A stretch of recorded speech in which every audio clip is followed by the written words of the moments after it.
Well, I think he clearly thought that had it not been for West Virginia, he wouldn't have become president. And he said that many times after he was elected. And when he was running in West Virginia, that was one of the pitches that he made to the citizens of this state, is you have the ability to help make a president. And though I think it was absolutely instrumental, without it he probably would not have gotten the nomination. I came to the state of West Virginia, which has fewer numbers of my co-religionists than any state in the Union. I would not have come here if I didn't feel that I was going to get complete opportunity to run for office as a fellow American in this state. I would not run for it if in any way I didn't feel that I could do the job. So I come here today saying that I think that this is an issue which not be done. Thank you. And there it is. Senator Kennedy answering the questions that are on your mind. Answers that should lead you to decide that here is the man to support for president. It's up to you. Vote Kennedy, May 10th. In 1960, he had come to Morgantown at the Star City Fire Hall for a rally where I first met him. Then later, he appeared at the Hotel Morgan, where I led his campaign song, and everyone rose when he and Jackie came into the ballroom there on the 8th floor of the hotel. And it was packed. There must have been at least 800 people there. And so at that time, he and Jackie shook hands with everyone in the ballroom. I think Jackie may have left a little bit before the end because she was tired. But Jack shook hands with everyone there. And I had gone down to his room. The ballroom is on the 8th floor, and he was living on the 7th floor, staying there. So I went down a record that I had a radio program, and knocked on the door, and Kenny O'Donnell, his aide, came out, and I said, I'd like to see the senator. And he said, well, the senator's in the shower. And I said, well, would you please give him this record? His father was a friend of Morton Downey, and I thought maybe he might be able to help me. And all of a sudden, JFK came out of the shower with a towel wrapped around him. And I didn't have a camera at the time. It might have been beneficial. But he said he would take the record and see what he could do with it. So then I went up to the 8th floor again, and he came up later, and we sang this campaign song. Everyone is voting for Jack, 'cause he's got what all the rest lack. Everyone wants to back Jack. Jack is on the right track, 'cause he's got high hopes. He's got high hopes. 1960, the year of his high hopes. Come on and vote for Kennedy. Vote for Kennedy, and he'll come out on top. Oops, there goes the opposition now. Oops, there goes the opposition now. Oops, there goes the opposition kerplop. When he was here in Morgantown, he was here at the Hotel Morgan, which is now the Clarion. He was on stage there, and a very, very vibrant individual. I watched him parade up and down the streets of Star City, campaigning there.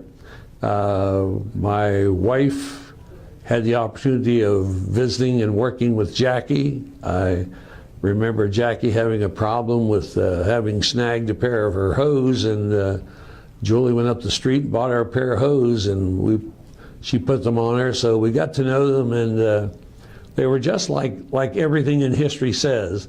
They were just a young and vibrant couple, and so it was inspiring to be around them. So he was here in Morgantown, and as I say, he walked the streets of Star City. Consequently, when I started my project, we were within 3 blocks or so from where he paraded and campaigned in Star City. For those of the Catholic faith, that one of their own had been elected, and West Virginia decided that presidential election because of Humphrey dropping out immediately after the primary election. But most of my memory is filled with the stories of Claude Ellis and Raymond Chafin in Logan County, and JFK himself joked from the podium in West Virginia that he had gotten a note from his father and read it, appeared to be reading it, whether it was a joke or not, that his dad said, don't buy another vote in West Virginia. I'm not going to pay for a landslide. The picture that appeared in all the nation's newspapers the day after the primary election had JFK holding up a newspaper, and the banner headline on the outside of the newspaper with him glowing and beaming was about how Joe Kennedy was riding high now that JFK had won the presidential primary in West Virginia. We handled all the public buildings in Washington, and the White House happened to be one of them. And I happened to be the one selected to do that because it was quite prestige. Like, for example, the old library. We transformed that into the National Security Affairs Office, which was highly secretive work. I could always had to run in the office. Whenever he wasn't there, I could go in the office and sit at his desk and sit in his rocking chair if I wanted to. But how I met him, we were outside one time. He just came up and said, "Hey, what the hell's going on here?" And with a big smile on his face, which is very charming. The memorial was inspired by Tip O'Neill.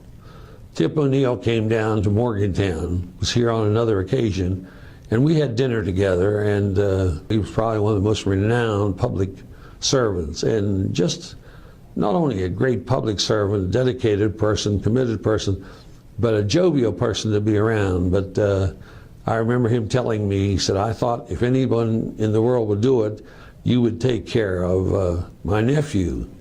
And I said, "Your nephew?" He said, "Yeah, my nephew Johnny." And slowly but surely it started coming clear that he was referring to JFK.